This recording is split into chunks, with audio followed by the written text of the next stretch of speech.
Nú komið að rauða þræðinum með Ásmundi Magnússyni lækni. Með bókina Blóðsáttmálinn eftir Sten Nilsson kennara til hliðsjónar gerir Ásmundur leit að rauða þræði Biblíunnar. Hann tekur okkur inn í fortíð Ísraelsmanna og rannsakar hefði þeirra og fórnarathafnir. Hér umsjónarmaður þáttarins, Ásmundur Magnússon.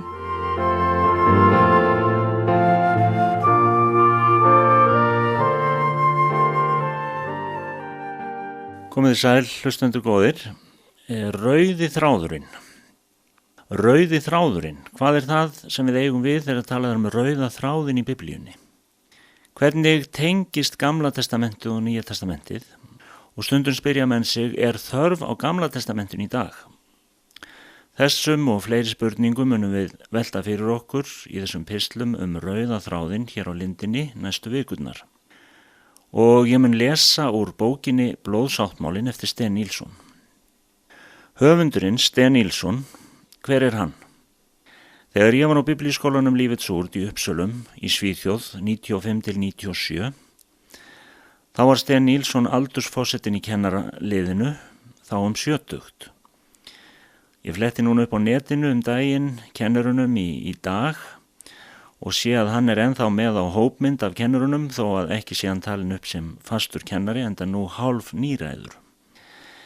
Sten hann kennt okkur það efni sem fjallaverður hérna, Blóðsáttmálan, hinn rauða þráð Biblíunnar. Sten Nilsson hann var áður kristniboði á Indlandi, methodista pastor í Svíþjóð og Finnlandi og ég er mjög þakklátur Guði fyrir að hafa kynst honum og konunni hans á meðan við byggum í Svíþjóð. Þau eiga 5 börn sem flestur virk í kristilegu starfi og Birgitta Egmann sem er eiginkona Ulf Egmann, pastors og skólastjóra á Lífets Ord, hún er dóttir hans og er reyndar fædd í Indlandi. Sten Nilsson hann hefur á síðustu árum sent frá sér margar bækur og hafa 2 verið þýddar á íslensku af Guðna Þorvaldsinni, Leysið líf minn og Blóðsáttmálinn. Orð lífsins gaf út þessar bækur.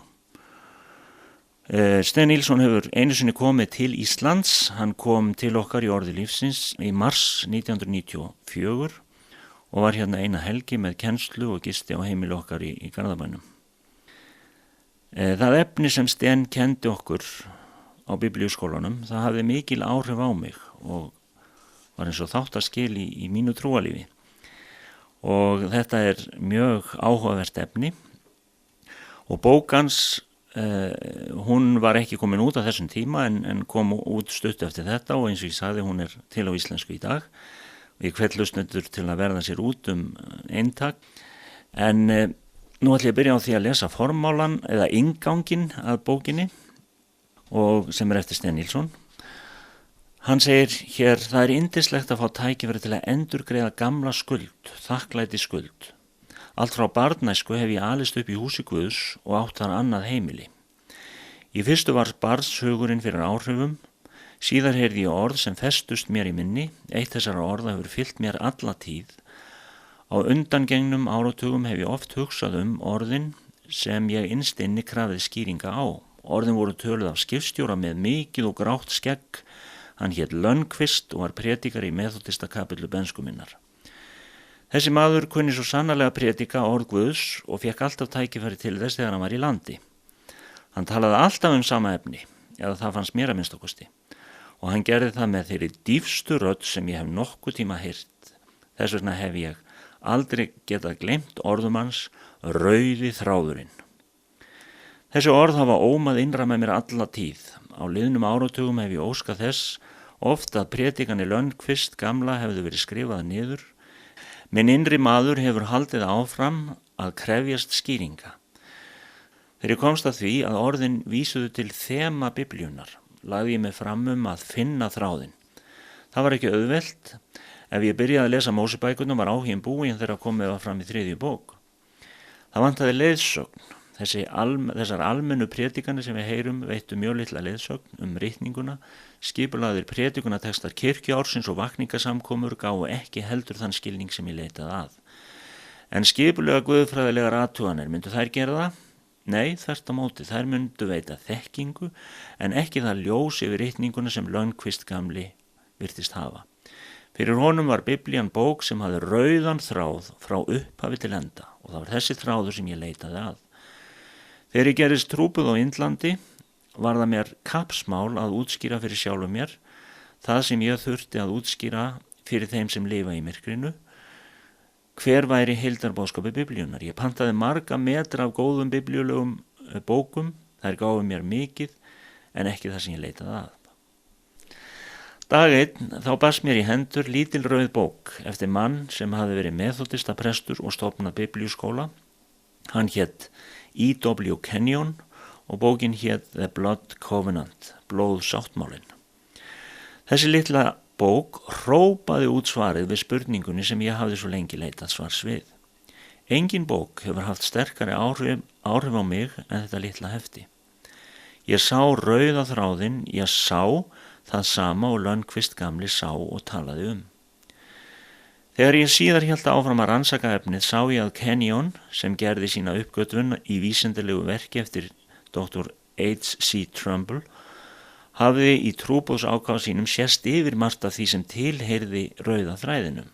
En þetta litla hefti varð eigi að síður til þess að ég fór að rannsaka efnið og þetta litla rauða hefti Kenyons hefur kveikt eld í mörgum til að prédika blóðsáttmálan.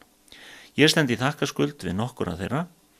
Bók eftir Richard Booker, The Miracle of the Scarlet Thread, barst mér í hendur á meðan ég vann að þessari bók. Henni á ég ýmislegt að þakka, einkum fyrir kaflan tjaldbúðin og fórnirnar. Maður frá Suður-Afríku, Theo Wolmarans, að nafni hefur einnig skrifað litla bók, Blood Covenant, sem hefur verið mér mjög gagnleg. Auk þess hef ég fengið dýrmætur upplýsingar af snældum með samtímapredikurum eins og Rodney Lloyd og Kenneth Copeland. Ég trúi því að Guð muni nota þessa bók. Margir trúaðir hafa áreiðanlega sömu þrá og ég hafði eftir að finna rauða þráðinn. Mér vitanlega hefur ekkert verið skrifað þetta hér á landi sem svo aðgengilegt að það verði venjulegum biblíulesanda til gagns.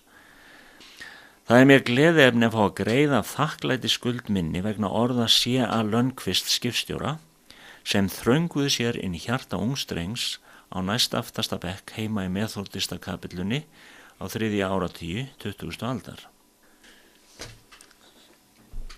Já, þetta var formálinn að bók Sten Nilsson, blóðsáttmálinn, hinn rauði þráður biblíunar.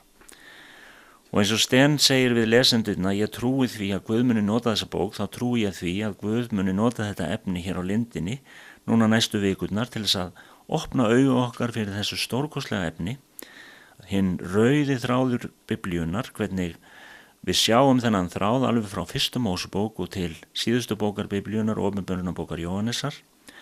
Og ég spenntur að hitta ykkur aftur að viku liðinni.